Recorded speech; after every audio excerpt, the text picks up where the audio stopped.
Parte clave para entender las estructuras es entender los esfuerzos sobre los cuales está funcionando cada uno de los elementos. Una de las cosas que vimos en clase es que cada una de las barras con las que armamos una estructura, cada una de esas barras está sometida a diferentes esfuerzos. Y en estos casos, cuando estamos hablando de esfuerzos axiales, lo que estamos afirmando es que una barrita de estas se convierte, esta que está dibujada acá, está expuesta a un esfuerzo interior que actúa de forma paralela, longitudinal, a esa barra. Y esos esfuerzos se llaman los esfuerzos axiales. Y eso quiere decir que esa barra pues, va a trabajar en alguno de esos dos esfuerzos axiales básicos que hay, que son la compresión y la tracción. ¿Qué es lo que vamos a ver cuando hay compresión o tracción? Ustedes ya lo saben, en la compresión lo que tenemos es un cuerpo que está recibiendo un par de fuerzas que lo que hace literalmente es tratar de cortar ese elemento porque el elemento se va a deformar por ese esfuerzo. Y cuando tenemos un elemento en que las fuerzas no confluyen sino que están jalando en sentidos contrarios, pues lo que vamos a ver es que ese elemento pues, va a tener la tendencia a estirarse porque pues obviamente también se va a deformar. Lo importante es entender que siempre los elementos se van a deformar independiente de cuál sea el esfuerzo al que estén siendo expuestos. Pero en este caso estamos hablando de esfuerzos axiales, o sea que por lo tanto o se acortan o se alargan según sea el caso como estén actuando las fuerzas. ¿De qué va a depender esa deformación? Esa deformación que ocurre es muy importante porque es la que genera el mecanismo interno de resistencia. Y eso hace que el esfuerzo interno dependa de varios elementos. El primer elemento, pues obviamente es de la fuerza. Entonces, si yo tengo el elemento y está actuando una fuerza, pues dependiendo de la magnitud de esta fuerza que está actuando aquí de manera simultánea sobre el elemento, pues obviamente el elemento se va a deformar más o menos.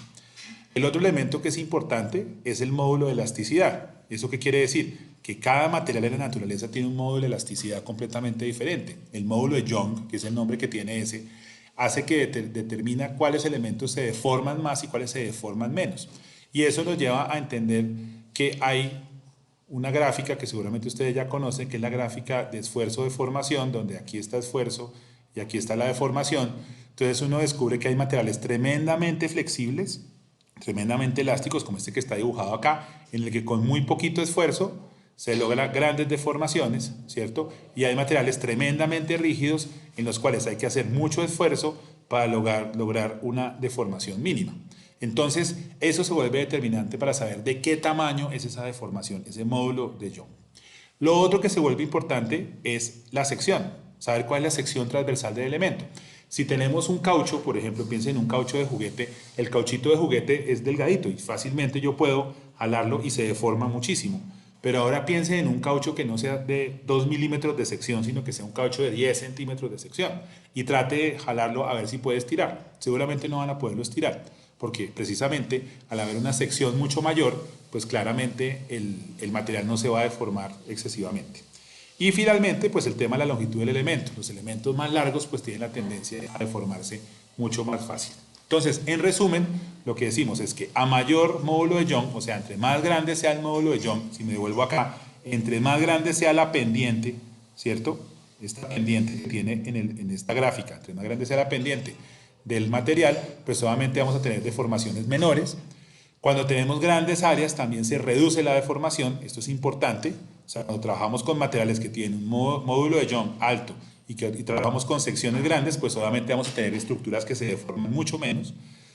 Y por otro lado, lo que tenemos que buscar es que al reducir las cargas, pues obviamente vamos a minimizar las deformaciones y cuando tratamos de tener elementos mucho más cortos, pues también vamos a controlar las deformaciones. O sea que en esencia, lo que nos están diciendo estas cuatro conclusiones es que tenemos que tratar de hacer estructuras con materiales que tengan un módulo de Young alto, o sea que no sean unos materiales flexibles, tenemos que utilizar secciones grandes, tenemos que buscar minimizar las cargas y tenemos que buscar minimizar la longitud de los elementos. Eso sería como el camino con el cual uno podría finalmente entender qué es lo que va, cómo logra reducir al máximo el tema.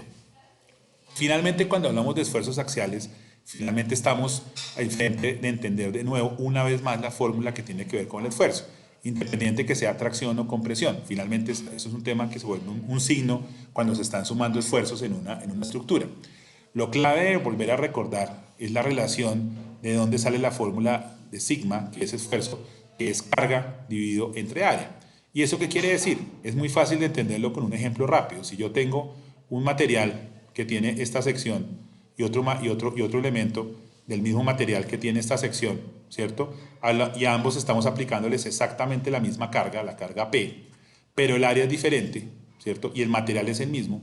Pensemos que esta P, no sé, sea 10 y que esta área sea 10 y que esta P sigue siendo 10 y esta área sea 1. Cuando calculamos el esfuerzo de este elemento, lo que encontramos es que el esfuerzo de este elemento va a ser 10 sobre 10, o sea, va a ser 1.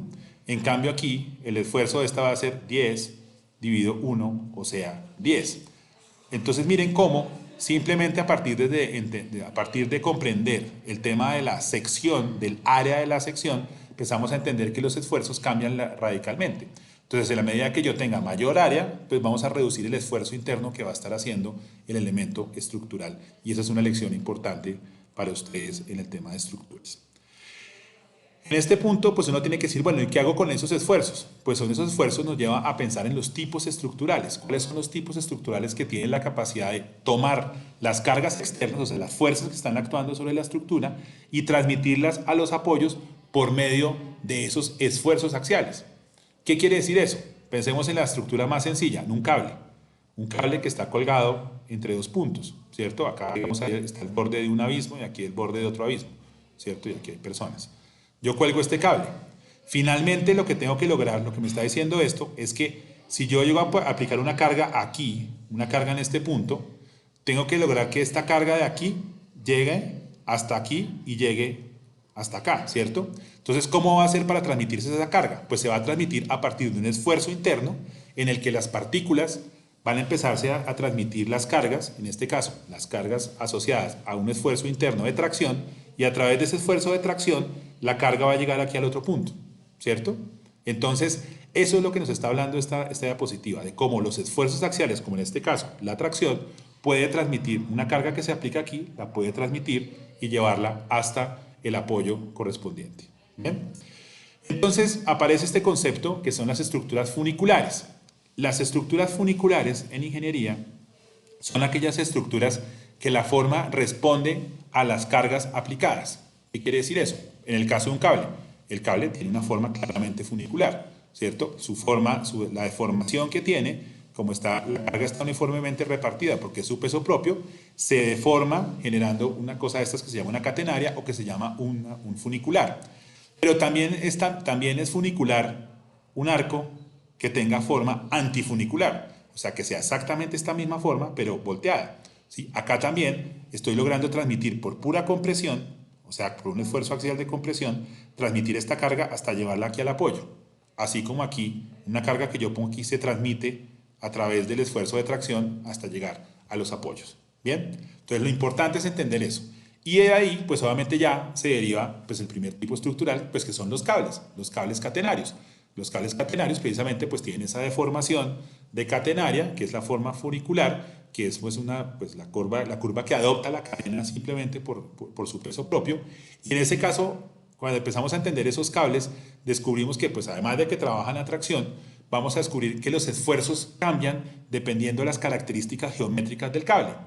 Y la característica principal es esta, que aparece aquí, es que los esfuerzos, o sea, los esfuerzos internos que va a tener, el cable van a ser mayores o menores dependiendo la proporcionalidad con una cosa que se llama la flecha. Y la flecha de eso es esto que ustedes ven acá. Es esa distancia que existe entre la prolongación horizontal de los apoyos y el punto más bajo del cable. Entonces, dependiendo si esta flecha es así, o más pequeña, o más grande, el esfuerzo interno va a ser mayor o menor. Como vimos, decía que era inversamente proporcional. Quiere decir que si yo tengo un cable, por ejemplo, un cable mucho más tensionado acá arriba, quiere decir que el esfuerzo interno va a ser mucho mayor que el de este cable inicial. O si yo tengo un cable mucho más descolgado acá, el esfuerzo interno de este cable va a ser muchísimo menor que el esfuerzo interno que hace el cable que está acá y desde luego muchísimo menor que el que tenemos acá arriba. Bien, eso es lo primero. Y el tema es que en la medida que los esfuerzos internos sean más o menos grandes, obviamente la solicitación en los apoyos va a ser también proporcional. Entonces, este apoyo va a estar más solicitado cuando tenemos el cable más templado, ¿cierto? Y este apoyo va a estar menos solicitado cuando el cable está más suelto, ¿sí? Solicitado es que le está pidiendo una reacción más grande o más pequeña. Eso es lo que quiere decir. Y aquí nos empezamos a dar cuenta del tema de la reacción. Entonces acá veamos solamente el cable que está dibujado originalmente. Entonces el cable, cuando llega aquí al apoyo, acá en este punto, lo que vemos que es lo que va a hacer el cable. Pues el cable va a generar un vector, o sea, una fuerza, claramente en este punto, que va a estar jalando aquí hacia abajo. Y ese cable, ¿cierto?, va a demandar que en este apoyo se genere una reacción, o sea, una fuerza en la misma dirección, pero con diferente sentido para que este punto esté en equilibrio. Y lo que es importante de eso es que esto lo puedo descomponer, este vector que yo tengo aquí, lo puedo descomponer en su componente horizontal y en su componente vertical. Y lo que vamos a descubrir es que en la medida que esté más tensionado el cable, ¿cierto? Este vector va a estar más horizontal y al estar más horizontal, la componente horizontal va a ser más predominante. Y en la medida que esté más descolgado, la componente vertical va a ser más predominante que la componente horizontal. Eso quiere decir que un cable que está más tensionado, que tiene una flecha menor, pues obviamente va a generar muchísimo, ¿sí? Va a generar un empuje aquí hacia el centro fuertísimo, y en la medida que esté más destemplado, usted lo puede hacer con una cadenita. Usted la descuelga y usted no siente que le esté haciendo fuerza. En la medida que usted va estirando más y más y más la cadenita, va a sentir que cada vez le va a jalar más hacia el centro. Entonces, por eso vamos a ver que en muchas de las estructuras de cables, los cables siempre tienen la tendencia a estar en una posición de reposo como esta, en la que los empujes horizontales que va a generar aquí en los apoyos no son tan grandes, ¿sí? Tratar de lograr tener los cables súper templados es un tema que genera demasiado esfuerzo interno, y al generar mucho esfuerzo interno termina derivando en unas exigencias muy fuertes a los apoyos. Aquí vemos el siguiente ejemplo, ¿no? Tenemos un cable con el mismo cable, con la misma luz, ¿cierto? Tenemos la misma luz, pero tenemos una flecha mayor. Miren lo que pasa con la reacción, ¿cierto? El vector que llega aquí es así. Entonces la reacción tiene esta dirección. Entonces miren lo que pasa con la componente horizontal. La componente horizontal se vuelve más pequeña, ¿cierto? Entonces este apoyo no necesita hacer tanto esfuerzo para asumir las cargas horizontales, y lo que va a tener sí es que tener la capacidad para resolver las cargas verticales, que son las que están llegando en este punto. Esto nos empieza a explicar por qué los cables se apoyan sobre un apoyo, valga la redundancia, de segundo grado, porque finalmente lo que tengo que garantizar en el apoyo es que se puedan transmitir las cargas verticales y se puedan transmitir las cargas horizontales en ese apoyo. O sea que lo importante es que ese apoyo no se vaya a deslizar horizontalmente, porque si se deslizara horizontalmente, pues el cable se lo llevaría, y que tampoco se vaya a deslizar verticalmente, porque el cable le va a estar haciendo fuerza vertical también y tiene que poderlo liberar. No tiene problemas porque no estamos llegando aquí con ningún tipo de giro, no estamos llegando con momento ni nada por el estilo. Cuando ya vamos a armar con esos cables algo, aparece el tema de la curvatura simple. Esa es la primera tipología básica de cables, en la cual yo puedo tener, por ejemplo, un espacio, como los que vamos a diseñar en taller, en el que yo cuelgo una serie de cables, una secuencia de cables, y esa secuencia de cables pues está apoyado de alguna manera, ¿cierto? Digamos, pensemos que están apoyados en unas columnas, y que aquí atrás hay una viga que pasa de lado a lado sobre las que se agarran los cables, ¿cierto? Entonces esto ya me empieza a dar un primer sistema en el que hay una curvatura simple. ¿Qué quiere decir? ¿Por qué es curvatura simple? Cuando yo hago el corte en este sentido, cuando yo hago este corte, seguramente yo voy a ver la superficie, la voy a ver así, ¿cierto? Como esto que ven ustedes acá, y aquí la gente abajo. Cuando yo haga el corte en este sentido, yo voy a ver eso perfectamente horizontal, lo voy a ver así, ¿sí? Esa superficie, porque por acá van a estar pasando los cables en este sentido, ¿cierto? Pero esto se va a ver perfectamente horizontal. Entonces quiere decir que la curvatura es simple porque solamente hay curva en una de las direcciones del espacio, ¿sí? Esa sería la primera cosa sencilla que podemos hacer. Tenemos unos cables y encima de esos cables pues ya podemos montar algo, ¿no? Yo puedo montar aquí unos prefabricados para soportarlos encima del cable, siempre teniendo cuidado que obviamente los cables estén recibiendo una carga uniformemente repartida para que mantengan esa forma funicular, la mantengan exactamente igual como la tenían desde el principio.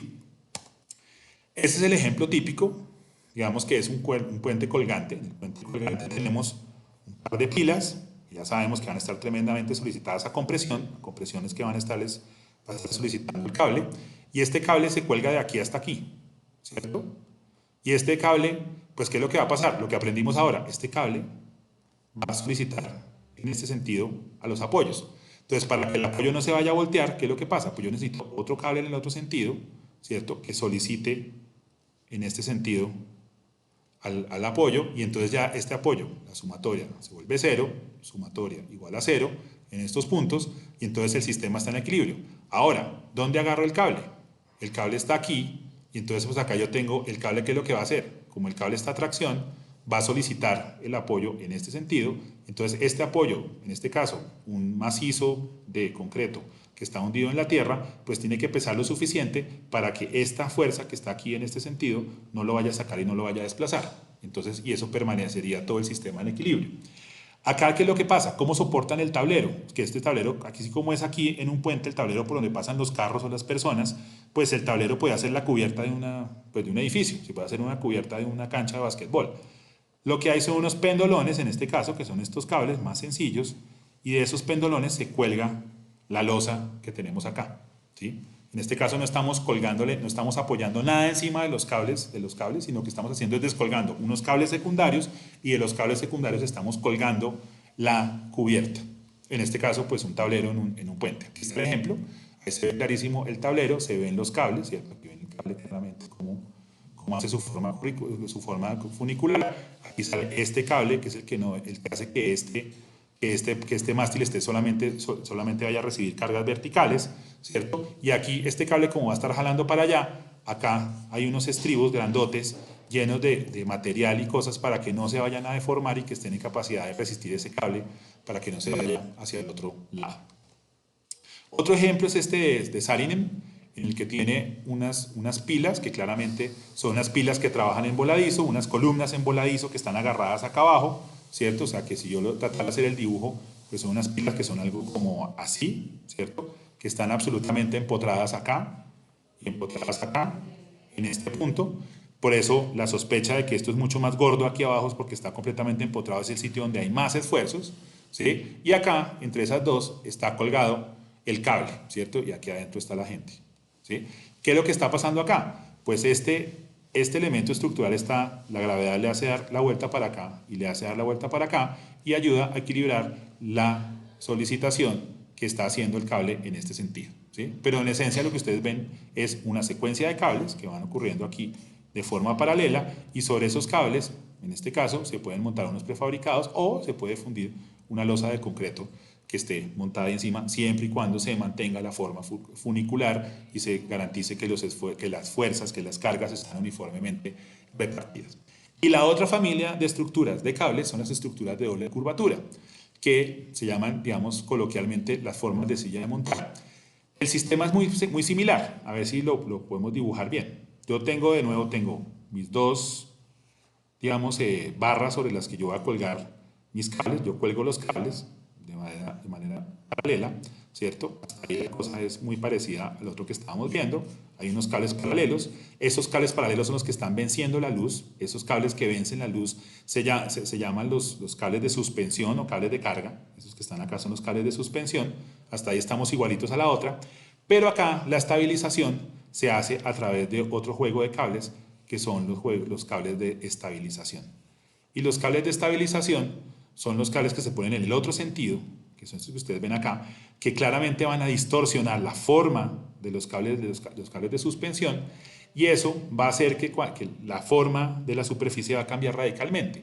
Entonces, ahora, cuando yo haga el corte por aquí, se va a seguir viendo igual, se va a seguir viendo así como se veía en el ejemplo anterior, se va a ver así, pero cuando yo haga el corte longitudinal ya no se va a ver recto, sino que el corte longitudinal se va a ver así, ¿sí? Va a tener también una curva, ¿cierto? En el otro sentido, porque claramente estos son los que ambos están trabajando a tracción, pero estos cables que están en este corte están montados aquí encima, pasando en el otro sentido sobre los otros cables, y terminan distorsionando, deformando la superficie, y ya deja de ser una superficie de una sola curvatura y se vuelve una superficie que tiene dos curvaturas de manera simultánea. Bien, lo clave de estos cables es que pues, lo que van a hacer es estabilizar el sistema, ¿cierto? Estos cables que van en el otro sentido van a estabilizar los otros para que no bailen como un columpio. Acá atrás están estabilizados por el peso de toda esta losa de concreto, estabiliza los cables, ¿cierto? Pero cuando yo no tengo la losa, yo puedo tener unos cables en el sentido perpendicular o como yo quiera, que me permita estabilizarlos. Aquí hay otro ejemplo, ¿sí? En este ejemplo tengo estos dos super arcos laterales, ¿cierto? Sobre los cuales hay unos cables de carga que son los que van en este sentido, ¿cierto? Y están los cables que van en el otro sentido, que son los cables de estabilización. Visto en planta, pues lo que yo tengo seguramente es algo como así, los dos arcos estos, ¿cierto? Y hay unos cables que van así, que son los cables de carga, los cables de suspensión, y los cables de estabilización, que son los que van en este sentido. Y generan esto que es, pues también tiene también la misma lógica de la silla de montar, de la que estábamos hablando allá atrás. El antagonista del cable, pues es el arco.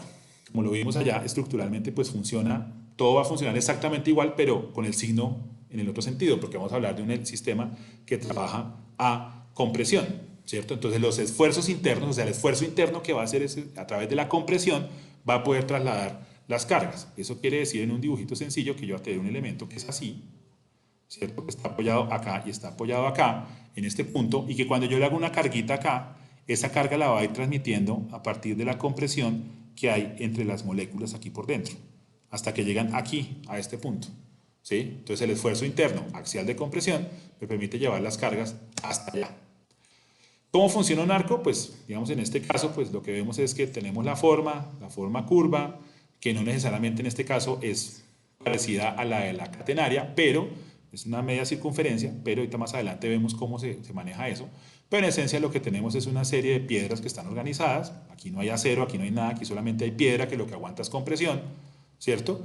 Y entonces esto, la carga que está aquí encima se transmite a través de estos elementos por compresión. Estos elementos se llaman las dovelas. La dovela que queda aquí en la mitad se llama la clave del arco, ¿sí? Y transmite las cargas hasta que llegan acá, a este punto, para poder transmitir las cargas verticales. Como ya vimos anteriormente, uno de los temas claves es que los arcos, pues ya sabemos, ¿sí? Los arcos llegan acá con un vector así, y ese vector tiene un componente horizontal y una componente vertical. La vertical está fácil, porque pues la transmito así, pero la horizontal, que es esta, tengo que ver qué hago con esa horizontal. En este caso de los arcos sucesivos es muy fácil porque el arco del lado también está empujando y entonces se anulan. Los empujes horizontales se van anulando uno al lado del otro y eso garantiza que por aquí solamente baja cargas verticales. Pero cuando yo tengo un arco por ahí suelto, ¿cierto? Pues tengo que garantizar que el apoyo esté en capacidad de absorber ese empuje lateral que genera el elemento estructural. Los arcos tienen, al igual que los cables, pero en los arcos es más claro, hay un tema que se llama la línea de presión. Y entonces la línea de presión coincide precisamente con la forma antifunicular, ¿sí? Entonces quiere decir que por ahí, por esa línea de presión, es por donde se están transmitiendo los esfuerzos de compresión. Y lo que tengo que garantizar es que la forma de mi arco permita que por dentro pueda viajar esa línea de presión de la que estamos hablando.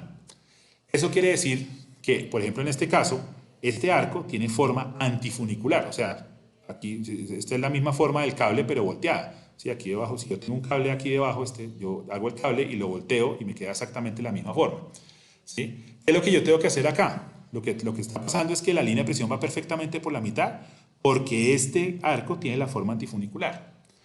Pero, ¿qué pasa cuando yo tengo un arco? Voy a dibujarlo gordo. Tengo un arco que no es antifunicular, sino que es media circunferencia, ¿sí? Entonces, yo puedo lograr que este arco funcione completamente a compresión si y solo si aquí adentro cabe la línea de presiones antifunicular, ¿sí? O sea, esta línea antifunicular, si está metida dentro del arco, perfectamente puede pasar. Por aquí se está moviendo la compresión sin ningún problema, ¿sí? Los esfuerzos de compresión. Pero si yo tengo un arco muy delgadito, de media circunferencia, lo que puede pasar es que la línea de presiones se va a salir de adentro del arco y pues va a hacer que el arco falle, ¿sí? Entonces, lo ideal siempre es lograr que los arcos tengan la forma antifunicular para que efectivamente trabajen exclusivamente a compresión, ¿sí? ¿Quiere decir que siempre tengo que hacerlos así? No. Si yo quiero hacer un arco que trabaje, si yo quiero hacer un arco con otra forma diferente, que no sea el antifunicular, lo puedo hacer, pero tengo que tener claro que eso no va a trabajar exclusivamente a compresión, sino que es un arco que va a trabajar a flexión. O sea, que quiere decir que tiene que tener el arco la capacidad de resistir compresión y tracción de forma simultánea. O sea, lo puedo hacer en concreto reforzado, porque el concreto pues tiene varillas de acero que me permitirían asumir ese esfuerzo. Lo tengo que hacer en madera, lo tengo que, por ejemplo, en madera laminada se hacen arcos. Si algún día van a la feria internacional y miran los pabellones viejos tienen unos super arcos hechos en madera laminada. Lo puedo hacer en acero, ¿cierto? Pero sí claramente no lo puedo hacer en piedra, ni lo puedo hacer en concreto simple, porque ahí necesitaríamos acero para poder asumir esos esfuerzos adicionales. Lo otro que es importante es que finalmente cuando tenemos el antifunicular, pues finalmente todas las fuerzas van a quedar equilibradas. El problema es que si yo me salgo de eso, tengo que empezar a entender cómo hago para que la forma me ayude a resolver los problemas que pueden surgir. Y en ese sentido aparece la necesidad de irse más allá de los antifuniculares, o sea, porque de pronto no me gustan los arcos antifuniculares y obviamente lo que va a ocurrir es que los arcos cuando no tienen la forma antifunicular se van a distorsionar su comportamiento y va a pasar algo así como lo que vemos acá. Entonces, por ejemplo, este es un arco que no es un antifunicular, primero que todo, y lo otro es que este arco que estamos viendo acá, le estamos planteando una carga puntual, que ese es el otro problema que tenemos. Cuando tenemos cargas puntuales también distorsionamos los arcos, también el arco deja de funcionar cuando ponemos cargas puntuales. Entonces lo primero que tenemos que garantizar es que las cargas sean uniformemente repartidas, pero cuando aparece una carga puntual también se va a distorsionar. Entonces ya tenemos dos fuentes de distorsión de un arco, por su geometría, o sea, cuando no responde a la forma antifunicular, y cuando no responde a tener la carga uniformemente repartida, también se puede distorsionar. Cuando pasa cualquiera de esos dos problemas, de la geometría o el de la carga puntual, pues puede pasar esto que ustedes ven acá, y pues claramente en este punto, ¿qué es lo que va a pasar? Pues aquí se va a comprimir, y esta parte que se curvó hacia aquí arriba, pues si uno dibujara, pues aquí aparecerían como unas grietas, porque se está abriendo, y aquí es donde yo necesitaría las varillas de acero, o necesitaría la capacidad para absorber tracción de la madera, ¿sí? Pero si definitivamente solo tengo piedras para hacer esto, pues la única alternativa que yo tengo es lo que pues, se inventaron desde el románico, ¿cierto? Que es hacer los arcos de medio punto, ¿sí? Pero acá, como que esta carga va a hacer que esto trate de salirse aquí hacia afuera, y va a tratar de que esto saque hacia aquí hacia afuera, pero lo que hacían estos señores era pues que llenaban todo esto con carga para contrarrestar ese efecto. Entonces yo puedo contrarrestar el efecto si efectivamente estoy trabajando solo con piedra, poniendo carga encima del sitio donde se va a distorsionar el arco, que uno finalmente termina entendiendo porque todo es así como lo vemos acá. Vemos todo el románico tiene como esa misma condición. Bien. Acá lo vemos también, ¿cierto? Acá toda esta masa que está aquí está evitando que esto se distorsione. Toda esta masa acá, toda esta masa acá está evitando que aquí ocurra la distorsión que estábamos dibujando ya anteriormente. Bien. Entonces, ya para ir cerrando, pues claramente el tema del empuje horizontal se vuelve el tema tanto en los cables como en los arcos. En los arcos, pues obviamente han surgido diferentes estrategias para resolver el problema. La primera estrategia que surgió antes del románico, o sea, por allá en la antigüedad, ¿cierto? Es hacer muros tremendamente gordos. Entonces, cuando yo hago un muro súper gordo, ¿cierto? Muy pesado de piedra, pues aquí encima yo puedo poner los arcos aquí encima, ¿cierto? Y no se van, y esos arcos pues van a empujar, efectivamente van a empujar aquí y van a empujar acá, pero este muro es tan pesado pues que ni se da cuenta que tiene puesto un arco encima, ¿sí? Después lo que pasa, después de la antigüedad, en el románico, ¿qué es lo que pasa? Ya estos muros gordos, terribles, se empiezan a cambiar por unos muros en los cuales yo empiezo a tener unos elementos, ¿cierto? Ya los muros empiezan a ser un poco más delgados y esos muros empiezan a tener empiezan a tener contrafuertes. O sea, yo sigo teniendo un elemento muy grueso, ¿cierto? Esto sigue siendo muy grueso, pero ya tengo un sitio en donde tengo un contrafuerte que va a recibir las cargas, ¿cierto? Y que cuando lleguen los empujes laterales, este muro va a anteponerse a ese fenómeno, ¿cierto? Entonces miren que vamos perdiendo masa. Y ya digamos, el grado máximo de sofisticación es cuando se llega aquí al gótico, cuando en el gótico empieza a aparecer estos bracitos que ustedes ven aquí por fuera, que son ya una sofisticación de los contrafuertes. O sea, no solamente necesitamos contrafuertes, sino que además necesitamos los arbotantes, que son también otro tipo se pueden entender como unos contrafuertes, pero aéreos. ¿Que lo que buscan qué es? Pues en el gótico lo que buscaban era precisamente tener un espacio interior muy limpio, en el que las columnas que iban a aparecer eran las columnas tremendamente delgadas, ¿cierto? Y entonces para que fueran tremendamente delgadas estas columnas que finalmente eran una piedrita encima de otra, ¿sí? Estas columnas muy delgaditas, y eran piedras, pues entonces yo la única forma que tenía que garantizar para que fueran delgadas es que por aquí solo bajaran cargas verticales, ¿sí? Que aquí no tuvieran empuje lateral. Y si aquí encima le iban a poner un arco, lo más vertical posible, ¿sí ven? O sea, el arco ojival es así, hacia arriba. Entonces quiere decir que los tipos tenían claro que el arco entre más alto fuera, entre la flecha más grande fuera y fuera mucho más alta que ancha, pues obviamente aquí va a llegar sobre todo cargas verticales y un poquito de carga horizontal. Entonces la carga horizontal tenemos que tomarla. ¿Y qué era lo que hacían? Pues el arbotante, pues es un aparato que se pone aquí y que recibe ese empuje lateral. ¿Sí? Recibe el empuje lateral, lo desvía para que aquí por aquí solamente baje la carga vertical. ¿Bien? Y ese arbotante, pues a lo que le juegan, es que aquí haya otro arbotante, por aquí seguramente hay otra columna, por aquí hay otro arbotante, ¿cierto? Y por aquí aparecía ya un contrafuerte. Entonces finalmente todo el tema era cómo agarro la carga y la voy llevando literalmente por fuera del edificio y la voy llevando, esa carga, ese empuje horizontal, hasta que lo absorbe completamente el contrafuerte. Y esto además todos los tipos se ayudaban aquí con unas estatuas, ponían unas estatuas aquí pesadísimas de plomo en estos puntos para que aquí apareciera un vector, aquí viene este vector y se suma este vector y eso obviamente hace que esta línea se desvíe y entonces puede ir bajando, pasando poco a poco. Entonces acá ponen un peso en este punto para poder desviar. Lo que quiero que vean es que finalmente el problema de los empujes laterales, y aquí todo el tema de poder abrir este espacio interior, pues finalmente lo que nos explica es que el empuje lateral es algo que tenemos que entender cuando estamos planteando estructuras de cubierta basadas en sistemas de compresión y desde luego cuando estamos trabajando con sistemas de tracción, como en el caso de los arcos. En los siguientes videos lo que vamos a ver es los tipos estructurales que se derivan de estos dos esfuerzos axiales que acabamos de ver de manera muy somera, pero que nos va a empezar nos va a permitir entender las diferentes estrategias que podemos armar para poder cubrir un espacio con estos sistemas.